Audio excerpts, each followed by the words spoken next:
Hai, welcome to Artokels. Hari ini saya mau ngebahas satu kisah seru lagi yang datangnya dari Asia Tenggara sesuai dengan requestan kamu. Biasanya, kasus yang terjadi dalam rumah tangga dan berhubungan dengan kisah cinta selalu menjadi hal menarik karena agak relate sama kehidupan di sekitar, khususnya buat emak-emak, supaya lebih fokus menjaga keutuhan keluarga bersama suami tersayang.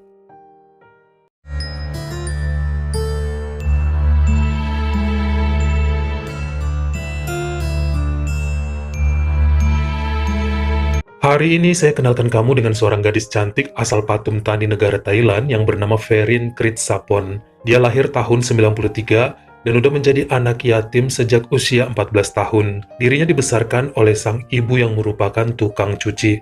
Kemudian mamanya ngajak pindah ke kota Notamburi dan menjadi asisten rumah tangga pada keluarga Tapsuan. Sang majikan bernama Ikarat merupakan duda dengan dua anak yang berprofesi sebagai politikus daerah serta pengusaha kapas kasur. Dia kasihan sama ART-nya dan mulai menganggap Ferrin sebagai anak sendiri, terkhusus saat ibu gadis itu telah pergi untuk selamanya pada 2016. Sebenarnya Pak Ikarat nggak keberatan jika harus mengkuliahkan Ferrin dengan biaya sepenuhnya dari dia. Namun nampaknya gadis itu nggak berniat melanjutkan pendidikan setelah lulus SMA dan mulai bekerja menjadi SPG di pusat perbelanjaan. Saat semakin sibuk, dia pun mengontrak rumah sendiri, tidak lagi tinggal bersama keluarga Tapsuan. Namun saat ada perayaan tertentu, biasanya Pak Ikarat manggil Ferrin untuk datang dan sekali-kali nginap di sana, karena bagaimanapun sudah dianggap keluarga sendiri. Seperti yang saya sebutkan tadi, Pak Ikarat punya dua anak kandung. Yang pertama bernama Intajan yang kerja sebagai marketing skincare, sedangkan anak kedua kuliah di Bangkok, cowok bernama Benz. Intajan lebih muda 2 tahun dibandingkan Ferrin, dan hubungan mereka cukup baik sejak remaja. Hal apapun selalu dicurhatin, terkhusus masalah cinta. Makanya saat Ferrin keluar dari rumahnya, Intajan sedih, namun kontak-kontakan jalan terus, dan sesekali ketemu di luaran kalau sama-sama punya waktu luang. Intajan memiliki hubungan dengan seorang pria bernama Tonyo Napiban yang usianya sebaya dan bekerja sebagai montir pada sebuah bengkel. Jalinan cinta mereka nggak disetujui sama Pak Ikarat, yang pengen anak gadisnya tuh pacaran sama laki-laki yang mapan. Kalau bisa kerja kantoran, PNS, atau banker. Pokoknya jangan kerja bengkel lah. Sayang banget disekolahin tinggi-tinggi sampai ke universitas, masa ntar dapat suami montir. Masih mending kalau kerja di bengkel besar bisa punya jenjang karir. Kalau di bengkel pinggir jalan ya nggak ikhlas satu bapaknya. Sementara rasa sayang Intajan udah menjadi-jadi sama Tonyo. Bahkan udah lama pun pacarannya secara diam-diam. Baru-baru ini aja ngakunya karena niat mau nikah. Tapi tetap ditolak sama sang ayah. Hal ini yang kemudian dicurhatkan pada Ferrin, minta tolong ngomong ke bapaknya supaya ngasih restu untuk hubungannya. Sampai-sampai si Ferrin per bulan Maret 2021 balik lagi tinggal di rumah Pak Ikarat demi mendukung adiknya tersebut.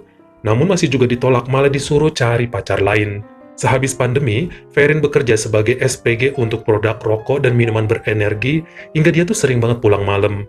Dia memiliki kekasih seorang pria yang lebih muda bernama Sampan Kanokpong yang kerjanya sebagai admin restoran. Lelaki itu sering mampir juga dan menjadi akrab sama Pak Ikarat. Sampai-sampai secara tersembunyi, Pak Ikarat menyuruh Ferrin untuk menyerahkan cowoknya buat Intajan aja. Soalnya Ferrin kan cantik, pasti bisa dapet cowok lain yang kerjanya bagus. Intajan mah oon, malah pacaran sama montir bau bensin. Duitnya dikit dan mulutnya bau oli samping. Pokoknya dihina terus calon suami anaknya yang bikin Ferrin cuma cengar-cengir, dan berharap Pak Ikarat lebih terbuka pikirannya untuk menerima. Walaupun ngerti juga ya keinginan orang tua, kalau nikah cuma ngandelin cinta yang mana bisa sih cinta beli rumah, emang harusnya Intajan mikir buat ke depannya.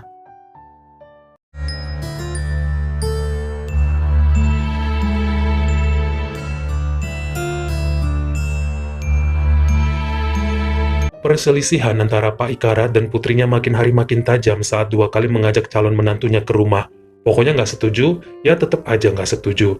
Dia sayang sama Intajan, tapi mohon menikahlah dengan pria lain karena sang bapak punya feeling nggak enak sama Tonyo. Entah karena pekerjaannya atau emang males ngelihat muka Tonyo. Tapi sang putri udah keburu bucin dan setelah bolak-balik berantem tanpa menemui jalan temu, pada bulan Mei 2021, Intajan kabur dari rumah ke bawa pakaian. Sulit dicari dan nomornya juga nggak aktif. Sampai-sampai Ferrin dan cowoknya ikutan nyari kemanapun. Anak bungsu Pak Ikarat juga ampe dateng dan ngebantu keliling buat nyari kakaknya, namun nggak berhasil nemu. Hal ini bikin sang bapak kemudian jatuh sakit, kepala pusing dan jantungnya terasa nyeri. Males makan sampai sempat dirawat beberapa minggu di rumah sakit Notavets, bahkan sering ngigau manggil-manggil nama Intajan. Kekhawatiran ini yang kemudian bikin Ferin mencoba mendatangi lagi rumah keluarga Tonyo yang juga nggak tahu putranya kemana. Tapi seandainya ada kabar pasti akan diinfo segera mungkin. Soalnya mereka sangat khawatir Pak Ikarat bakal makin menderita karena kehilangan sang putri. Dalam sebulanan setelah itu malah Ferin pun cuti kerja SPG-nya untuk ngerawat bapak angkatnya di rumah bersama adiknya Pak Ikarat. Sementara anak bungsunya udah balik ke Bangkok karena kuliah. Disinilah Pak Ikarat curhat bahwa kehilangan Intajan jauh lebih menyakitkan dibanding kehilangan istrinya dulu. Makanya Ferin ngasih nasihat agar nerima Tonyo sebagai menantunya. Soalnya dia itu belahan jiwa Intajan. Mau nggak mau Pak Ikarat harus nerima supaya putrinya mau pulang dan kumpul bersama seperti dulu. Ini yang kemudian menjadi bahan pertimbangan lelaki tua itu. Sampai beberapa hari kemudian, Ferin baru kepikiran untuk mengirim pesan di akun sosmednya Intajan agar pulang. Sebab sang ayah janji akan menerima Tonyo dalam keluarga mereka.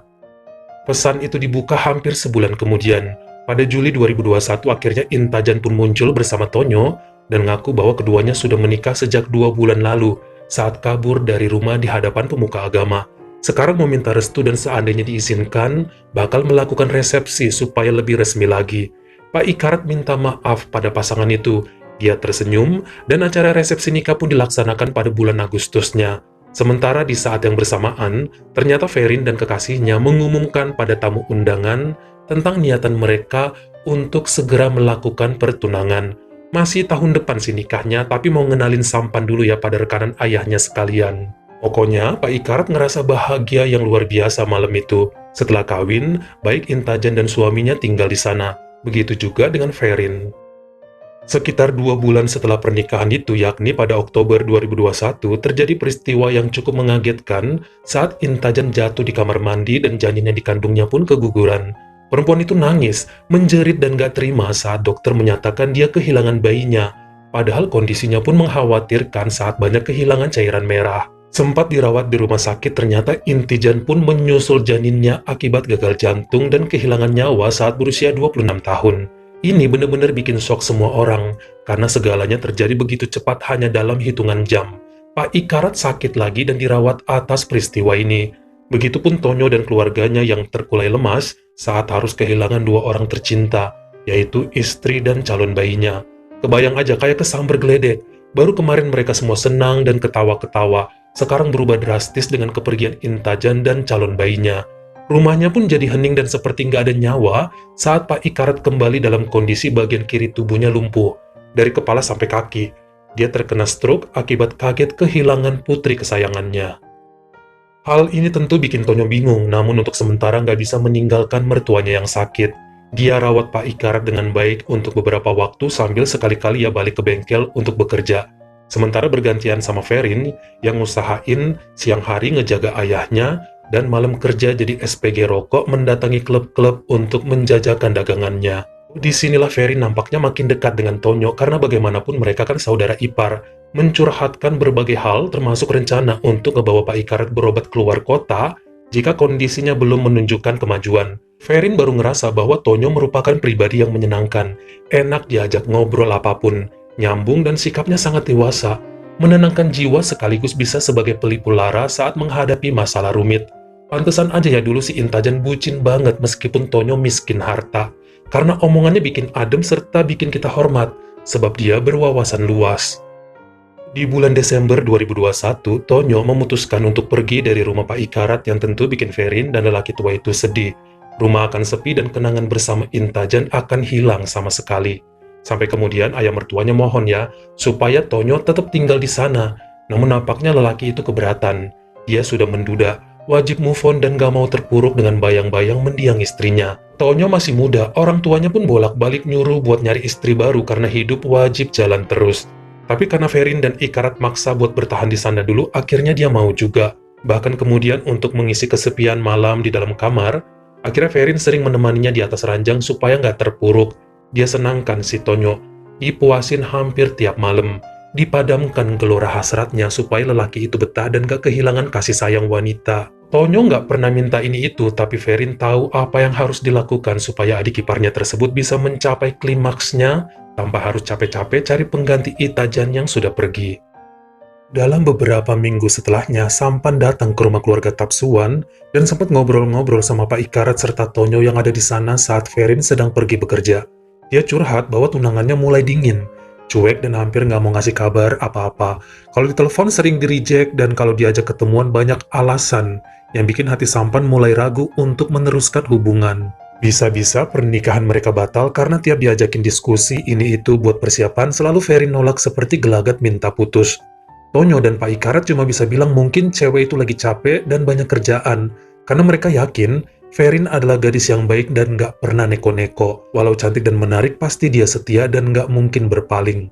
Namun tetap aja Sampan ngerasa ragu, karena perempuan itu seperti berubah 180 derajat sejak kepergian Intajan. Ada yang berbeda, sangat terasa. Pada Rabu 19 Januari 2022 sekitar jam 11 malam, Pak Ikarat menghubungi Sampan karena curiga telah terjadi sesuatu di rumahnya. Masalahnya lelaki berusia 54 tahun tersebut masih susah berjalan, dan malam itu dia manggil-manggil Ferin serta Tonyo, tapi nggak ada yang nyaut. Pak Ikarat kebelet pipis dan berusaha keluar kamar, tapi ternyata pintunya terkunci dari luar. Coba hubungin handphonenya Ferin dan Tonyo pada nggak aktif. Takutnya terjadi sesuatu makanya nelpon Sampan dan nyuruh datang segera. Lelaki berusia 25 tahun itu pun langsung dengan motornya mendatangi kediaman keluarga Tapsuan dan mencoba masuk dari pintu samping. Namun saat dari jendela kamar Ferin seperti nampak bayang-bayang dua sejoli sedang berbuat tercela, pemuda itu kaget dan sadar kenapa Pak Ikarat nelpon dia sambil bilang seperti dikurung dalam kamar. Langsung Sampan dobrak jendela kaca itu dan memergoki tunangannya bersama Tonyo yang sedang main kuda-kudaan sambil bermandikan keringat. Keduanya kaget, dan Sampan langsung menghantamkan batu yang tadi dia pakai buat mecahin kaca jendela ke jidatnya Tonyo berulang kali. Badannya Ferin juga sempat dia dihajar namun langsung kabur. Sementara terus dengan kekuatannya, Sampan menyerang sampai wajah Tonyo hancur hingga mengembuskan nafas terakhir di usia yang ke-27 tahun. Baru setelahnya tetangga muncul karena Ferin udah teriak panik kemana-mana.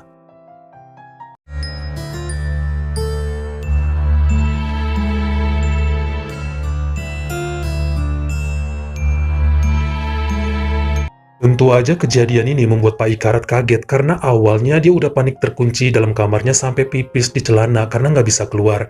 Sempat mikir ada maling yang masuk dan menyerang Ferin serta menantunya. Malah saat manggil Sampan terjadi hal yang di luar dugaan. Hingga semua peristiwa mengerikan ini menjadi viral. Sekarang dia bukan hanya kehilangan putri, namun menantunya juga. Tapi nggak disesali karena Tonyo telah mengkhianati cinta Intajan dengan melakukan perbuatan tercela bersama Ferin. Gadis yang selama ini udah dianggap anak kandung dan dirawat dengan baik. Sampan juga menyatakan bahwa dia sangat mencintai Ferin dan mengerti profesi yang dijalani gadis itu. Menjadi pacar seorang SPG rokok dan minuman stamina tidaklah mudah. Cewek cantiknya sering digodain, menjadi objek keisengan lelaki dan wajib nahan-nahan perasaan cemburu.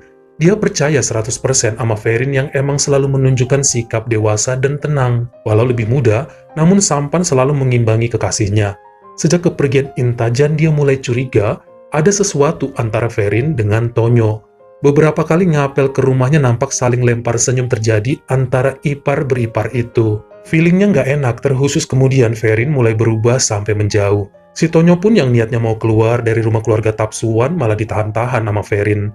Hati Sampan nggak tenang dan rasa jealousnya merajalela seperti yakin telah terjadi sesuatu di antara mereka yang berhubungan dengan gelora lahar panas dari sanubari. Makanya saat ditelepon Pak Ikarat untuk datang di malam kejadian, dia tuh nggak langsung gedor pintu sana-sini, tapi ngeliat-liat dan ngintip ke kamar ceweknya. Terbukti sang tunangan tidak setia dan telah menyerahkan kesuciannya pada si adik ipar. Menurut sang pengacara Warisara yang membela Sampan bahwa yang dilakukan oleh kliennya bukanlah sebuah kejahatan terencana. Batu yang digunakan untuk menyerang Tonyo tidak dipersiapkan dari rumah.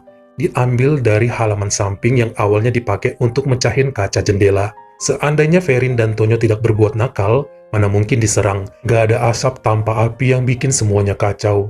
Makanya pengacara itu menggolongkan jenis kejahatan ini sebagai usaha membela harga diri. Karena Ferin tunangannya, Tonyo dianggap telah merebut calon istrinya. Wanita itu dianggap telah berbuat tercela yang bisa merusak hubungan. Namun kenyataannya jaksa bilang apa yang dilakukan Ferin dan Tonyo tidak melanggar hukum juga. Tonyo duda, Verin wanita single belum sah jadi istri Sampan, jadi hitungannya bukan perbuatan tercela karena dilakukannya pun suka sama suka. Hal ini nggak bisa membuat Verin dituntut balik. Bahkan dengan jahatnya wanita itu ngaku bahwa sebelum kejadian, dia udah putus sama Sampan. Sampan bingung kapan putusnya. Entah siapa yang bohong atau bisa aja Verin ngomong gitu untuk menghindari dirinya terkena hukuman. Hingga pada hasil keputusannya per hari Kamis 28 Juli 2022, akhirnya hakim di Pengadilan Tinggi Provinsi Nontamburi menyatakan bahwa Sampan Kanokpong bersalah atas penyerangan karena cemburu yang merenggut nyawa Tonyo. Lelaki berusia 26 tahun itu pun terkena hukuman penjara 20 tahun dan boleh bebas dengan jaminan setelah menjalani sedikitnya 12 tahun kurungan. Sementara seperti yang kita duga bahwa Verin tidak terkena tuntutan apa-apa, namun dirinya putus hubungan sama sekali dengan Pak Ikarat setelah kejadian ini. Bagaimana menurut kamu? Apakah seharusnya Verin juga terkena hukuman karena tidak setia dan malah memutarbalikan fakta dengan bilang melakukan hubungan pada Tonyo atas dasar suka sama suka sebab sama-sama jomblo karena Sampan udah diputusin sejak dulu? Kalian komen di bawah. Kalau kamu suka sama video ini, jangan lupa klik like serta tombol share-nya. Buat yang baru pertama kali mampir, atau udah sering mampir tapi belum berlangganan, jangan lupa klik dulu tombol subscribe, dan juga dinyalain notifikasinya, supaya lain kali kalau misalnya saya upload video baru, kamu jadi orang pertama yang tahu. Follow juga Instagram saya jika berkenan, di Artokels S-nya 2, dan jangan lupa untuk nontonin semua video saya yang lainnya. Ingat ya, tetap jaga jari dan juga lidah kita, supaya nggak nyakitin hati orang lain. Terima kasih.